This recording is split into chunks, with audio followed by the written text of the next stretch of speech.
appelé à comparaître hier jeudi 26 août devant la chambre d'accusation de la Cour suprême, à la demande d'un magistrat de la dite institution, l'ancien Premier ministre Soumeylou Boubèye Maïga, SBM, a été placé sous mandat de dépôt dans le dossier de l'achat des équipements militaires et de l'avion présidentiel. Il était ministre de la Défense et des anciens combattants au moment des faits. L'information a été confirmée par son avocat, Mekelsum Tapo.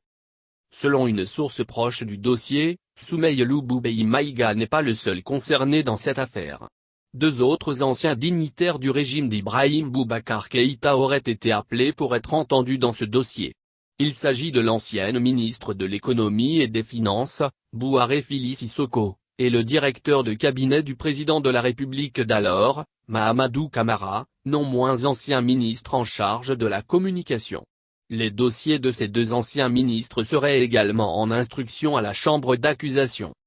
Depuis que Soumeylou Boubèye est intervenu sur Renouveau TV pour dire clairement qu'il ne soutiendrait pas la transition et que s'il soutient la transition c'est seulement dans les 18 mois et qu'il ne considère plus Assimi Goïta comme président, il a alors été entendu dans le cadre de cette affaire. Pendant un an, ceux qui ont chassé Ibk sont incapables d'apporter des changements et ils veulent qu'on se taise. Quand un politicien devient Premier ministre, il faut s'attendre à tout.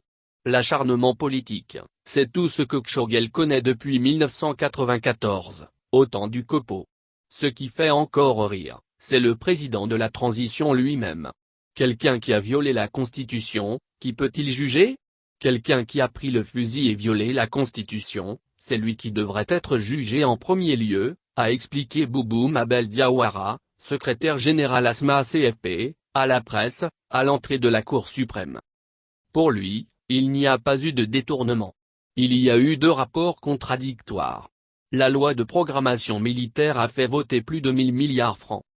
On a fait voter 1000 et quelques milliards et dire qu'il y a 1000 et quelques milliards, c'est deux choses différentes.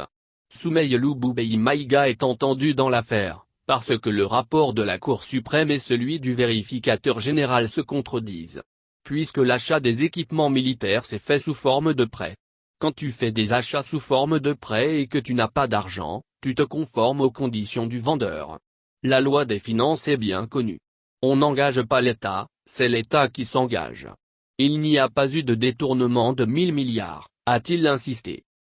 Mekelsum Tapo, le conseil de SBM, joint par téléphone par un confrère de la place, a confirmé l'information. En tout cas, jusqu'à 14 h, aucun véhicule n'avait franchi les portails de la Cour suprême pour la maison d'arrêt centrale de Bamako. Idem pour son avocat.